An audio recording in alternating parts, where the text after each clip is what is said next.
the indigenous people, comprised not just a Tutsi, comprising of other ethnic nationalities or tribes from the eastern part of the Congo, who formed the army of the M23. In his words, for the last 2 days, on Monday and today this morning,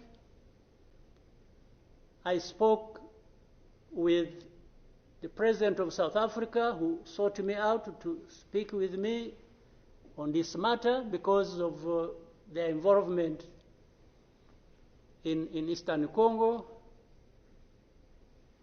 And he's also there pretending to be playing a peacemaker role, and he has a force that has been fighting alongside FDLR and has been fighting the M23 on the instructions of Tshisekedi, because these are people who are not supposed to be in Congo, that these are from Rwanda, or the M23 are not Rwandans, please. These are Congolese, and one time he accepts it, then another time he says no, part of it is yes, and then the other part is from Rwanda, and these are He keeps on going. And how do we, leaders of our own countries, accept this to go on forever and just accept that we shall be manipulated by Tshisekedi or whoever is supporting him? And South Africa dares even issue threats about what is likely to happen after that, and so on and so forth. Of course, we will see what threats they are talking about. Maybe they should have done that exactly for which they have been issuing threats. They should have done it to clean up the mess in Eastern Congo, or to fight back those who have been trying to clean up the mess. So then you have the whole international community just confused. They talked about Rwanda, they talked about the Nairobi process. Honestly, even here, maybe you will help me understand what all this means. The processes became an end in themselves, and the people leading these processes became more important than the results of the processes. The Nairobi process became a Uhuru process. Then the Rwanda process, it's like you can't say anything that will displease President Lorenzo. Definitely, this does not help deal with such a serious matters as we are faced with today. That in the end, just because they can't be addressed, we have such a situation like we have now. And if anybody, and above all, I don't understand how Tshisekedi keeps thinking that he will resolve the problems to do with rights of people militarily. Kill them, shoot them, bring in forces that are ready to help, like especially Burundi. Well, I don't know whether that has been helpful for the last few days or weeks. They have been doing that. So I want us to, Chairman, Your Excellencies, I want us, whatever we are saying and whatever we intend to do, we capture the context rightly and then proceed based on that, and maybe we can get somewhere. But otherwise, if we keep saying good things, saying that, and to each other being nice, and then each one fulfilling their own interests other than others' interests, the common interests we have as East Africans, then I don't see how we are going to contribute effectively to finding a solution.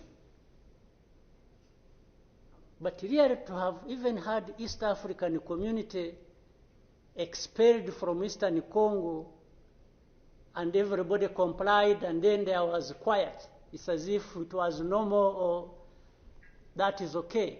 Everything dictated by the country or the person we are trying to help. I didn't understand that. And that's where we are now. That's how we are here where we are. So let me maybe for now stop here. I would really want to hear advice of others, but you know, he can speak French, I think, and then he can speak English. He's a former warlord himself. He's the dictator of Rwanda. But however, he is also believed to be destabilizing a bloc for the same Rwanda. Enough that he is also a life president since after the civil war of Rwanda. He has been their president. And if anybody runs against him in Rwanda, you are likely going to be arrested. You get? He will put his opposition is almost been like unopposed. Okay? But in this modern warfare that we are currently being faced all over the place, so a villain can possibly become a hero, as he's also playing a very, very, very active role in backing the M23 rebels. He said that the South African president, Cyril Ramaphosa, who called his army, Rwandan army, militia. This is Ramaphosa, the president of South Africa. So he is the one that is said to have threatened Rwanda that because the M23, they are accused of killing 12 South African soldiers during the time of taking over the Goma. The North Kivu, Eastern Congo.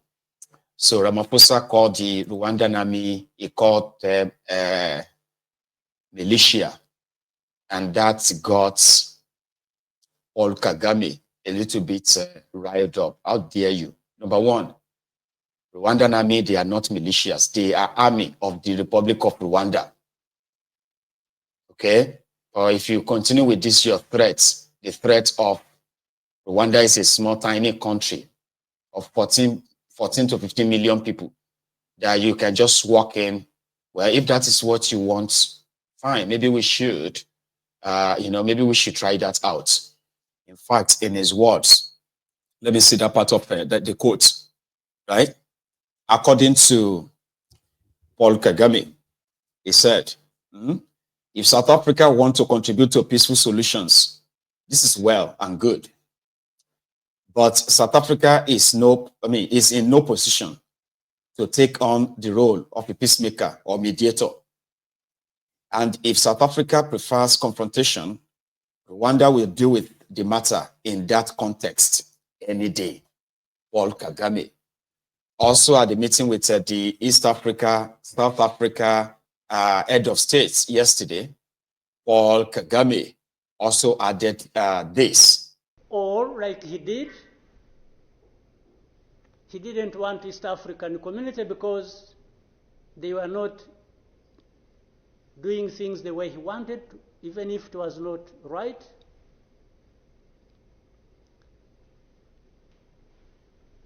He got rid of them and he decided to bring in SADC. SADC was, without any question, coming to assist Tshisekedi to fight alongside FDLR, these murderers of our people here in this country, to fight against mercenaries, and to have Burundi on ethnic political basis decide to support Tshisekedi in whatever endeavor, including exactly doing what those murderers did to our people and what they are doing in Eastern Congo. They have displaced people, they have killed people, they have persecuted them on a daily basis for who they are. We have refugees here who have been here for the last 20 plus years, just dislocated from Congo and sent to Rwanda because they say these are ethnic Tutsis, and therefore they belong to Rwanda, they don't belong there. And everybody is around. I don't know how many entities we have in Congo, honestly. We have MONUSC, we have SAMI DRC, we have mercenaries, we have Burundi, we have FDLR that has joined them. And everybody is there watching this thing, and we pretend it's like we don't understand what has been going on for all these years. And then when things like this of last week erupted, we behave like we are surprised or we are concerned about humanitarian crisis, about this and that. Isn't persecuting and killing people and displacing them part of that humanitarian concern? So as East Africans, we sit here and then do what about it? For the last 2 days, on Monday and today this morning, I spoke with the President of South Africa, who sought me out to speak with me on this matter because of their involvement in Eastern Congo. And he's also there pretending to be playing a peacemaker role. And he has a force that has been fighting alongside FDLR and has been fighting the M23 on the instructions of Tshisekedi, because these are people who are not supposed to be in Congo, that these are from Rwanda, or the M23 are not Rwandans, please. These are Congolese, and one time he accepts it, then another time he says no, part of it is yes, and then the other part is from Rwanda, and these are he keeps on. And how do we, leaders of our own countries, accept this to go on forever and just accept that we shall be manipulated by? You know, I was asking myself that what are the South Africans doing? What are they doing in Eastern Congo? Why are the South African soldiers and the South African government invested in the crisis in Congo when it is obvious that they are also compromised? Anyway, the tide is changing, and somehow, it seems that Tshisekedi is also losing the control, but we don't know for how long. All right. So that was Paul Kegame. All right. The Rwandan dictator / stabilizer. They call him both. So if you call him a dictator, you are right. If you call him a stabilizer, you are also right. But the South African calls him the Western puppet. They said that is being popped up by the West that are giving him weapons, and that is making him feel like, you know, he's fly, he's like he's arrived, blah blah blah. Anyway, if you go onto social media, you will see a lot of these exchanges. And yes, yesterday's meeting between all these head of states where Kegame was making all those utterances that you found. I mean, you saw, just watch there, right? Let me say thank you to Neyo. Neyo, my man. Thank you very much for your super chat as well. All right. Thank you. Same goes to Babs. I don't know if Lee Babs is in the comments, by the way. I know he's watching. Anyway, Baba, thank you very much. And that is also lots of coffee. You see, if I tell you how much a cup of coffee that people can sometimes buy for me, and I'm like, and if I'm to be supplied a cup of coffee every now and then, I'll probably spend hours here. I know the idea of buy me a coffee is kind of like, it's posh, right? It's like it's some level of a class, right? Then you are like in one night, right? When people are very generous, so I'll get like 20 cups of coffee. And I'm like, 30 cups of coffee. I'm like, imagine if I have to be taking coffee every day like that. Baba, I will just be like this 24/7. So, you know, that kind of thing. So thank you so much, everyone, for your generosity, okay? So while I was coming back from Rwanda, brethren, I saw Sheung. I don't know what to call it. Is he a meltdown or is just a Sheung, being Sheung? I'm talking about SK Sheung Kuti. First, it was reacting to that supposed expose of Adams or Adamu Oshiomole, who said that the retired generals in Nigeria are responsible for the stealing, for the illegal mining, which is like the stealing of the mineral resources of Nigeria, precious stones, blah, blah, blah. He reacted to that. Then on the other hand, I just saw him again, suddenly something that looked like a complete, it looks much like an ignorant, statement. And it was about Ngozi Okonjo-Iweala. But the first part, which, it's a bit reasonable, about Adams Oshiomole. Watch this. Ancestors know that there's nothing we can say to that. If we cannot name one general, imagine they can be 10 or 5 generals.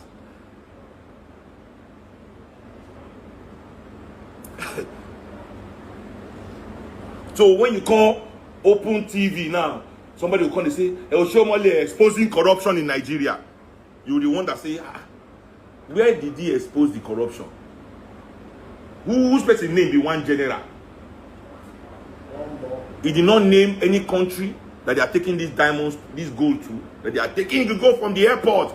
Who was working at the airport? Who was in charge of the runway that day? Who cleared those flights? Because you cannot enter Nigerian airspace without somebody giving you clearance. Who cleared those flights to enter the sky?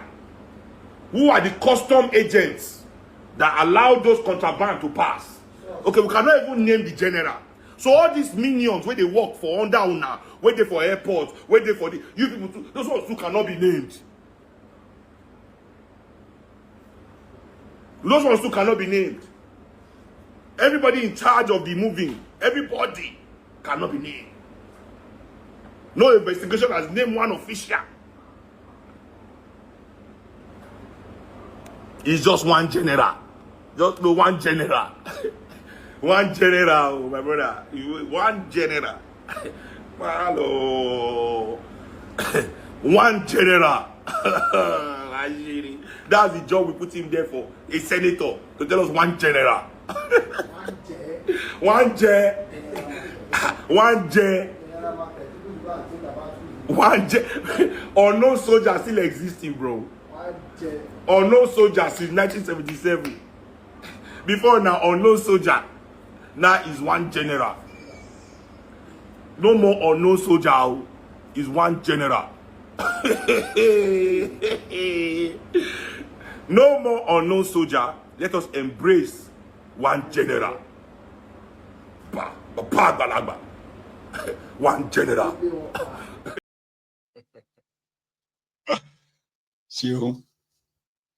I mean, you probably can reason with him in that regard and say, it don't make sense. So what are you actually exposing if your expose is to, your expose is to tell us that you know about people who are committing illegal mining, which is a crime against the country. So if you have that information, you better don't tell us if you can't name them. Sure you get. But